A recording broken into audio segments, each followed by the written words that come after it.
Ciao Juventini of the world, my name is Giuseppe, welcome back on the channel. Today we have no time for intro because we have a lot of things to speak about. Bad news, good news. The bad news, still international break. The good news, it's nearly over. Juventus-Lazio on Saturday, Allianz Stadium. It is a must-win game for multiple reasons. That 1-1 of Cagliari, of course. The fact that we have at the moment 4 draws, 3 wins in Serie A, -3 from Napoli, -1 from Inter. At the end of the month, the 27th of October, Inter-Juve. We need to be there at that game, or with a -1.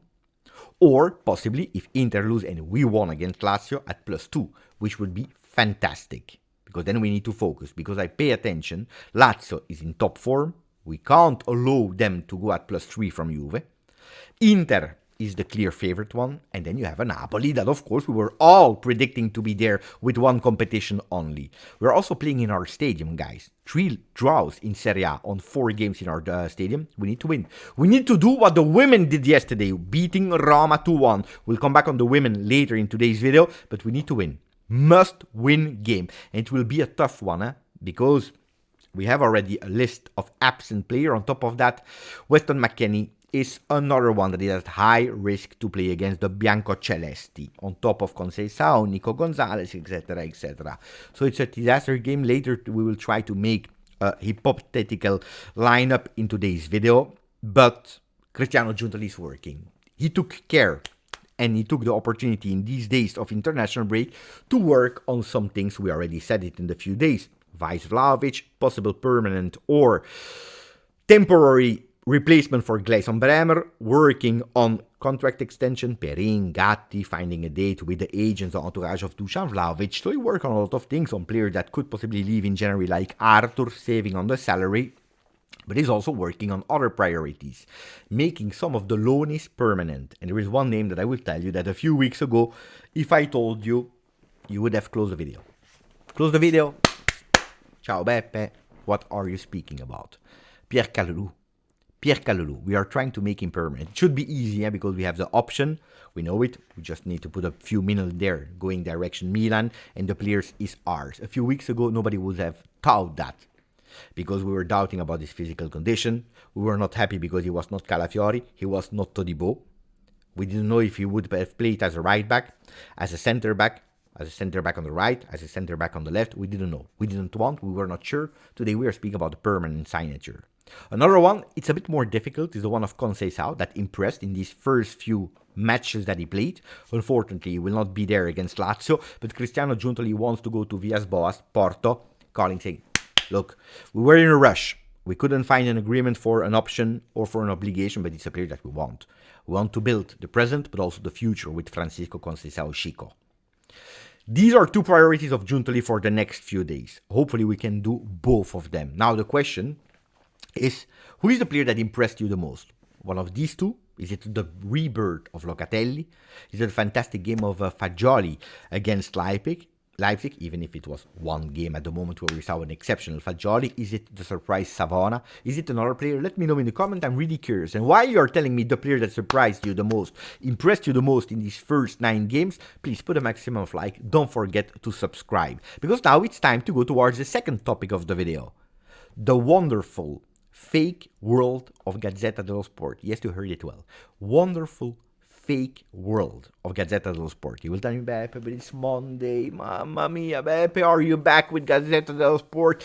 Leave us alone. Leave them alone. Speak about a thing that matters. Oh no, it matters a lot, guys.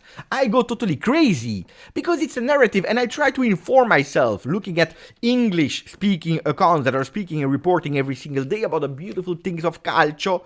They're speaking about the dirty things that are targeting Juve, but then when it's targeting someone else, we don't speak about it.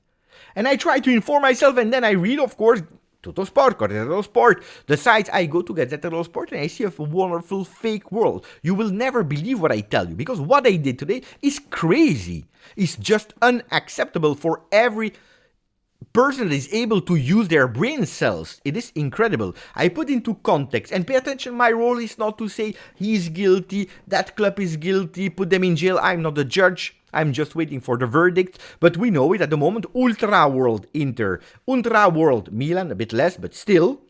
and the clubs and the managements and the staff, they are in huge problems because 16, 17 ultras were put in jail at the moment, waiting for their verdict, and club members, staff are at the moment in investigation as witnesses, not as guilty, possibly guilty person, but as witnesses. And they are not denying. Inzaghi is calling with the ultra, he's speaking with the ultra, he's not denying it. He's also saying, yes, I asked to the club for some available tickets on top for the Champions League final for them, etc., which is totally forbidden. Guys, we were treating at links with La Mafia. We were asked 30 months inhibition for Agnelli, stadium empty, etc. That was the request back then. Finishing on the first pages of all the pages, La Stampa, Repubblica, etc., etc. Here we see a fantastic, wonderful, beautiful word with Gazzetta dello Sport that is making some statistics about the youth that is loving the Ultra, the youth that is looking for something to believe in, to be involved with. The youth loves the ultra world. They are not dangerous. It's all beautiful, fantastic. Then you're looking at the statistics, not the words, but the statistics, 33%. That's it. So from 33% telling us the most of the youth, the majority of the youth, it's totally crazy. But today they did even worse than that. They go even beyond imagination, guys. Inzaghi is telling us, yes, I spoke with them. Forbidden. Okay. Opinion asked in press conference, Italy, Belgium, to Spalletti, where Spalletti said, oh, ragazzi, personally, I never called with any ultra. And if they would have done, I'm mature enough, I'm old enough, experienced enough to just hang up the phone. The world goes immediately, this is a direct attack to Inzaghi. Everyone believes in the words of Spalletti being an attack to Inzaghi. I believe in it, of course. Because we are speaking about Inzaghi that a few days ago admitted to speak with the Ultra. You know what Gazzetta dello Sport is doing? First page. Boom. Inzaghi. There in big. L'Inter con Inzaghi.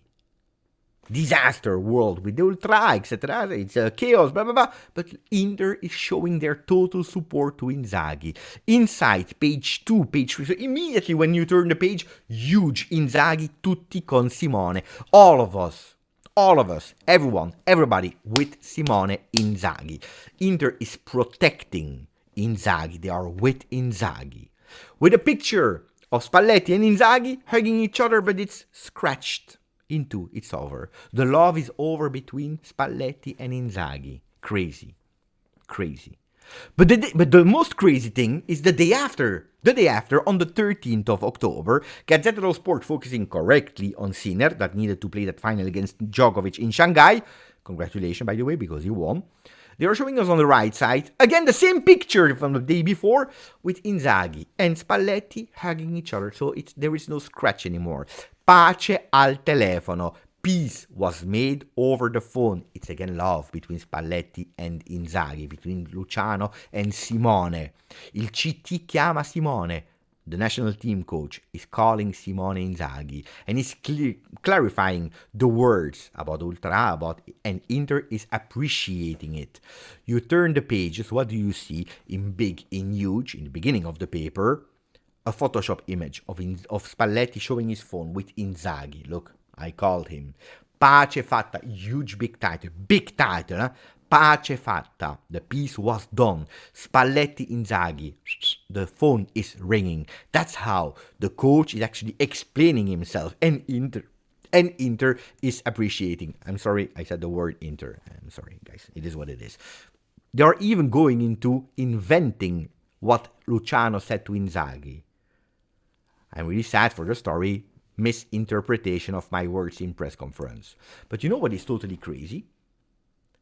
Two things. The first one, this thing never happened. Can you believe it? Do you believe what I'm telling you?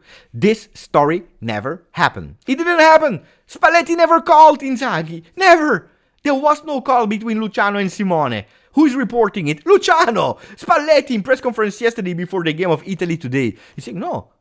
Guys, I don't need to clarify myself with anybody. I spoke really with clear words in front of microphone. It was not an attack on Inzaghi. I didn't mention the name of Inzaghi. I didn't need to call him. There was no phone call. That's the first crazy thing. It's just an invented story. I don't know how they did it. I don't know who invented it. I don't care, but it's crazy. Can it happen that they didn't do the double check? The triple check can happen. But then what do? Normally, the day after, you inform with huge big letters the people that read you. You tell them, oh ragazzi, we are sorry, we made a mistake. There was no phone call. First page of today. Troppo forte, too strong. Sinner, correctly. Too strong. The only one that was able to beat Djokovic 3 times in a row. Fantastic. Italian pride, of course. Italy, they need to win for the World Cup. Because you know it, if they win today, they have big chances to finish in that first spot in the draws, which is extremely important. Inter, Mercato, Milan, Mercato, Italy, Parfum, Versace. But I don't see any words.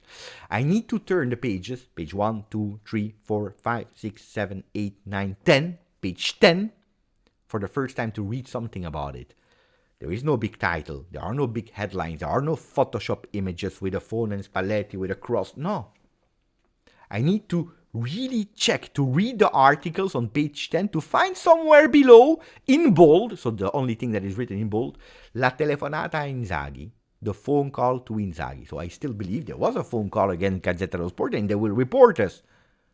No, because when you read it, in the last sentences, you see the words reported by Luciano in press conference that he never called anybody. So they don't admit, they don't tell us. They just report somewhere below in page 10. But it's totally crazy because the people that are buying Gazzetta, that are paying for it, the people that want to inform about what is happening with Calcio, in the Calcio world, all of them, they want to be informed and they remain with the only idea that peace was made between Spalletti and Inzaghi, which is not correct. It's totally crazy. Ragazzi, I'm sorry, I took too long to speak about it, but someone needs to do it, someone needs to expose it because it's not normal. And that's why I want to win. Even more. Because I want to get Gazzetta dello Sport to write with their tears that Juventus won the Scudetto. And I would probably not have been that obsessed, that crazy, if when it happened to Juve, we were treated differently. Or in the same way, I mean, because we were treated totally differently. I repeat you, guys, we finished on the papers with the picture of Agnelli linked to Mafia. This is how we finished on the first pages, for days, for weeks. Crazy. Anyway, 7 games to play before the next international break. 5 of Serie A, 2 of Champions League. It's huge, guys. It is huge and it will be difficult. More difficult than what we already had. Now we need to see the real Juve. We tested. We had time to test.